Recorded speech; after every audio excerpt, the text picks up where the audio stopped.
Hi y'all, my name is Taylor. Welcome back to my channel, or welcome if you are new. So today I'm going to be announcing an upcoming readathon and my recommendations for books that I think would fill the prompts.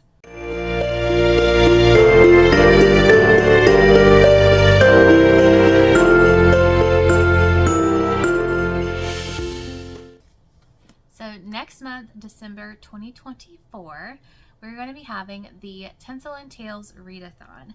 And this was created by Lucy from the Lucy Chronicles, and she has asked 9 of us other booktubers to help co-host with her, and I am one of them. So thank you, Lucy, for asking me to participate. I'm super excited. I don't know what it is this year, but I am more in the Christmas spirit than I ever have been. I don't know what it is. Maybe last year, I can't even remember if I decorated last year. It was a whole blur because it was the first year of my child's life, so I don't even remember if I decorated. But this year, I do feel more of an urge to decorate. I haven't quite gotten to actually decorating because I still mentally I can't do it before Thanksgiving, but as soon as Thanksgiving's over with, my plan is to decorate. And actually, by the way, has this happened to anybody? I opened my Christmas decorations because I'm trying to downsize some stuff. But anyways, I opened up the box and I was very depressed because 4 years ago when I bought my decorations, I was a completely different person. I wasn't a Christian at the time.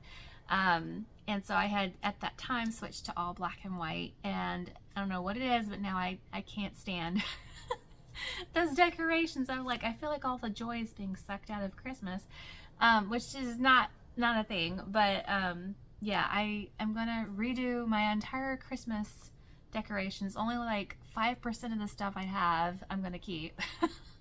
So anyways, sidetracked. Whoa, squirrel brain. So yeah, I'm talking about a readathon. Sorry y'all. So yeah, there are 10 of us total. So like I said, Lucy Chronicles, she is the main host, and then the other co-hosts are myself, Christy A. Cole, Faith and Books, that's Samantha, Morgan from Morgan's Endless Bookshelf, Alicia from For the Love of Christian Fiction, if I could talk, Reese from the Writing Songbird, Cheryl from the Candlewick Library, Katie from Paperbacks and Ponytails, and Celestia. So make sure y'all go watch all of their readathon related videos. Go subscribe to them if you haven't already. So yeah, as far as the rules for the readathon, it's pretty easy going, which is definitely my cup of tea for readathon. I need it to be easy breezy, especially with Christmas being very, very busy. So it does run all the entire month of December. It does have to be books that would go towards the readathon. They do have to be Christian or clean fiction, or clean reads. And you can use as many prompts as you can to fit one book. So for example, you can use all 9 and just read one book, if that makes sense. So feel free to make the prompts work for you. And then there will be a link in the description box for the printable. Here it is, if I haven't put it up already. So yeah, that's our pretty graphic. I just love it. It looks so Christmassy. But yeah, so let's go over the prompts, and then I will share with you some books that I think will fit. I haven't read a ton of Christmas books. Last year was the first year that I had dedicated pretty much the entire month to reading all Christmas related wintry stuff. Before that I read like 2. So yeah, I am definitely wanting to read all the Christmas books in December this year. So I do have a few that I want to share with you that I rated at least 3 stars or higher. So maybe y'all can check them out, and hopefully they can work. Some of them might work for you for these prompts. So number 1, a book with Christmas in the title. Y'all, this one was so easy. This is the biggest section of my recommendations. So a lot of these will repeat later on, but so The Night Before Christmas, like, talk about an easy checking off the box. Like, if you have kids, you're reading that one, you might as well count it towards the readathon. I personally love collecting different versions of The Night Before Christmas because the artwork is just so different and so beautiful a lot of times. I love children's picture books. I would show you some of mine, but they're in my daughter's room and she's sleeping right now, so maybe I'll show them to y'all later. But yeah, I'm collecting those. So yeah, that one could definitely count. Also, the classic A Christmas Carol by Charles Dickens. If you haven't read this yet, it's very short. So I think you could easily knock this out even if you're a pretty slow reader, especially if you've seen the movies before. Yeah, I definitely recommend that one. An Ivy Hill Christmas by Julie Klassen. I had a mind blank for a second. This one is, I'm pretty sure it's Regency era, and it is part of a series. It's like a novella, but I think you can read it I read it as a standalone. I was totally fine. You can tell there's a couple in there that probably had their own love story, but I was fine. I mean, I figured I didn't really need to know about it. So it is this particular novella is a love story as well. It's about this rake of a guy who has a reputation, and he comes home for Christmas, and there's this girl that is visiting his family, and they kind of butt heads type of thing. Loves happens, you know, it's cute. I liked it. A Quilt for Christmas by Melody Carlson. This one is a modern Christian fiction story. It does have a side romance in it, but I think that could have been left out, to be perfectly honest. It detracted from my enjoyment of the story, which is weird for me because I usually love romance. But anyways, the main story itself is super sweet. A very heartwarming, like Hallmarky type of book. It's about these kids, their mom is sick, and they have a new neighbor. She's like in her 60s, I think. She is alone in town. She moved there because of her family, but then they moved away, so she hasn't gotten around to moving again. So she's alone for Christmas, and these kids show up at her door, and so she gets roped into helping them since their mom's in the hospital. And so the daughter asks if she can make her mom a quilt because she sees that she has beautiful quilts in her home. So it is about her creating friendships to create this quilt for this poor woman in the hospital. So it's very heartwarming. I really love that one. Let's see. Catching Christmas by Terry Blackstock. This is another heart-wrencher one. This one is also modern Christian fiction, contemporary Christian fiction, about this cab driver who picks up this woman who is asking him to take her around town, and she doesn't quite seem to have all of her memory. And so he's wondering, why is this woman like this? Where's her family? And he meets the daughter and finds out what's going on with them. But it's very it's more deep than your typical Christmas book. So if you're looking for more of like a more meaningful story, I would definitely recommend this one. I read it shortly after my grandmother passed away, and it reminded me a lot of her. And I felt the Lord speaking to me because I saw a lot of my grandmother in her. So I will say, if that is a sensitive topic for you, as far as like an elderly person whose health is declining, I would be sensitive to or cognizant of that. Other than that, it was a really sweet read. Last one for this section is Christmas at Carnton by Tamara Alexander. This is also a part of a series, but it's the prequel. So you're definitely not missing out on anything. So I haven't continued on with the series just yet, but I might. This one's fairly short as well, but this is set during the Civil War. And there's this estate, and this woman, she is a widow, pregnant with, I think he's 5, a son. And so she's trying to provide for herself and her children. And she meets a Confederate soldier, and they are thrown together, basically. It's kind of a, I would say kind of more insta-lovey. A lot of these Christmas books are going to be insta-lovey just because of the time frame. But, you know, we roll with it.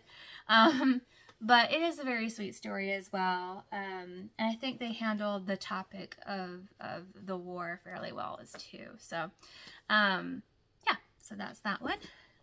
The second prompt is read a book on your TBR that's been on there since last Christmas. And I can't speak for y'all, of course, but I'll share with you the one that I have.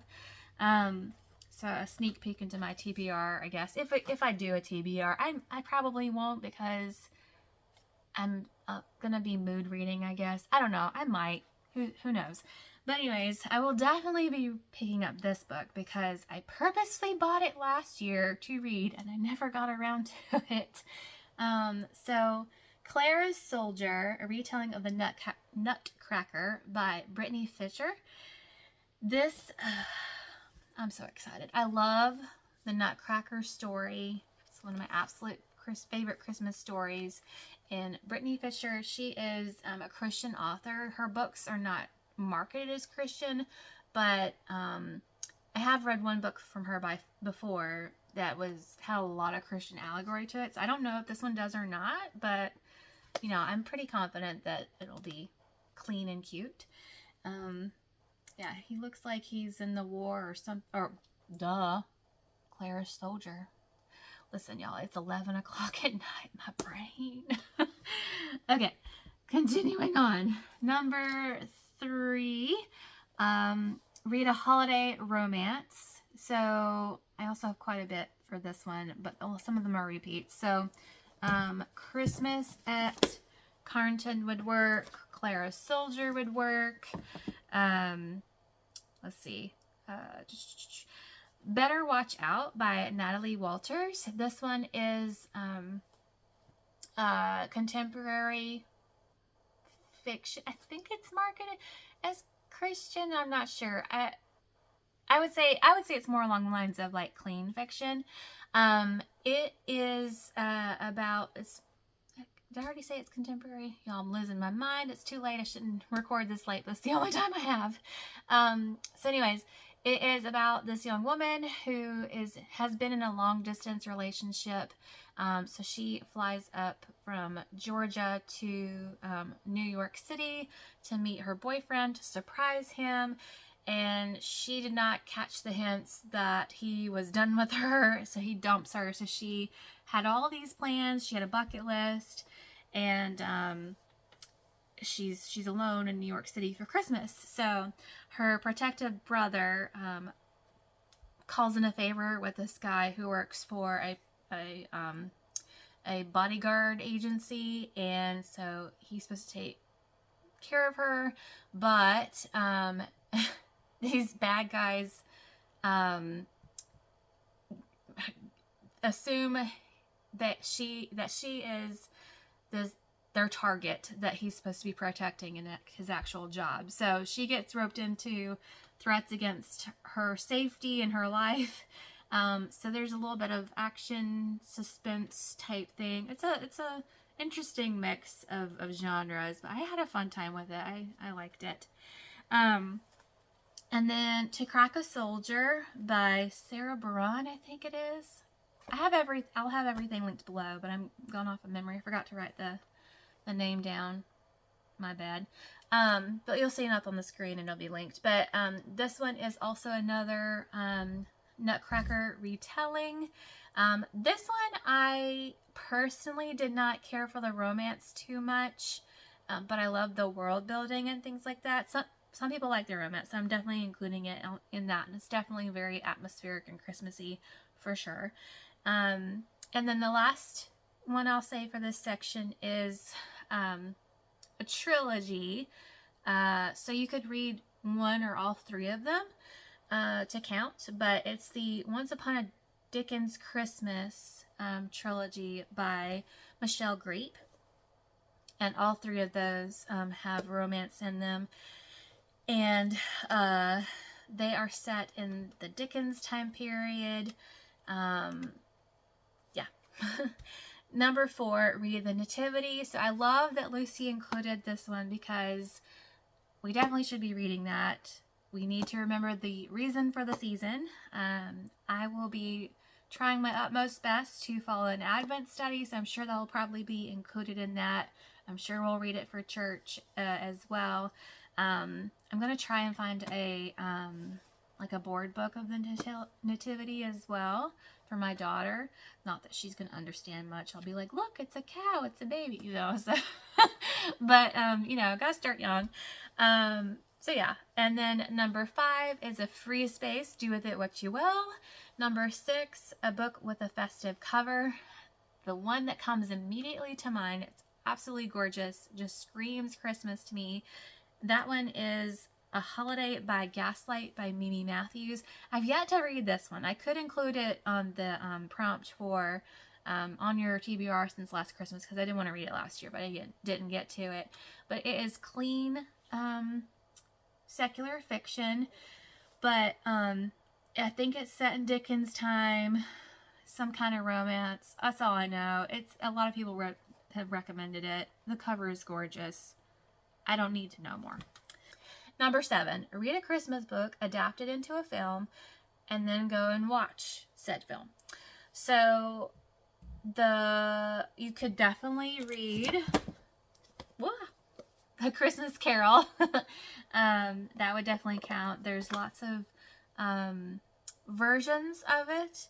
The Muppet one is really cute. By the way, what's y'all's favorite version of A Christmas Carol?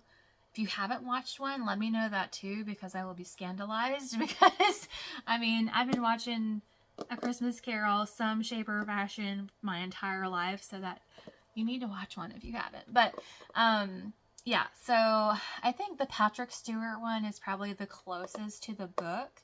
But my personal favorite, the one that I grew up with, the one that I think does the best as Scrooge, is the George C. Scott version. So, yeah, I would hide behind the recliner when Marley came out. So I remember that as a child. But yeah, yeah. Let's see. Oh, also The Homecoming. Oh, I forgot his name. Earl something. I forget. I should have wrote down his name, but I didn't. I was lazy. Yeah, so this is another movie that I grew up watching. I didn't even realize that this was part of the Waltons TV series franchise. So if you've seen the Waltons but you haven't seen The Homecoming, you definitely need to watch it. Even if you have no idea what the Waltons are, you should still watch the movie because it's pretty standalone. You don't need to watch the TV shows, obviously, because I grew up like that. But I definitely recommend it if you haven't seen it and you love the Waltons. I would say if you like the Andy Griffith Show, it's kind of a similar feel as far as like it's in the country, like these are down-to-earth people. But it's set during the Great Depression. It's a family with 7 kids.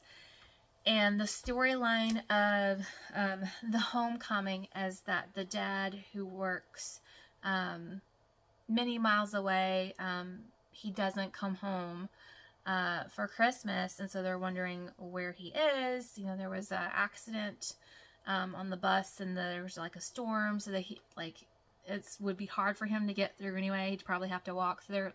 So the mom sends out the oldest child, who I think is like 16 maybe. So that's the storyline. It's very another heartwarming type story, like family story. So number 8, snow on the cover or in the title. A lot of those that I already mentioned have them, but I will say that if you are not a huge Christmas book reader, I do have a few recommendations in this category. So Cold Pursuit by Nancy Mel. This is a romantic suspense story. I think it's been a little while since I've read it, but I think they're ex-FBI agents, but they left due to an incident that happened. They had a hard time with that, but they create their own PI, private investigation agency, and they're trying to find out what happened to this teenager that disappeared like 4 years ago or something. But there is the perspective of the killer in this, so if you're at all squeamish with that, just know that that's in there. But yeah, it feels very cold. Cold's Pursuit. Yeah, it's really good. Also, The Heart's Choice by Tracy Peterson and Kimberly Woodhouse. This one is historical Christian fiction. It's a romance set around this young woman who is the first, I think it's called a stenographer, but court reporter, where she types out what the courtroom says. So she's the first woman in that state, I think. Again, going off of memory here. And there's a murder that doesn't seem quite right, so she's kind of trying to figure out what happened.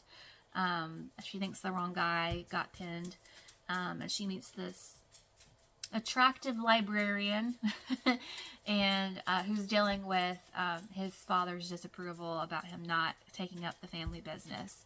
So they meet as well. There's a blizzard, so it's a perfect atmospheric setting for snow. And then another one is Hope's Highest Mountain by Misty M. Beller.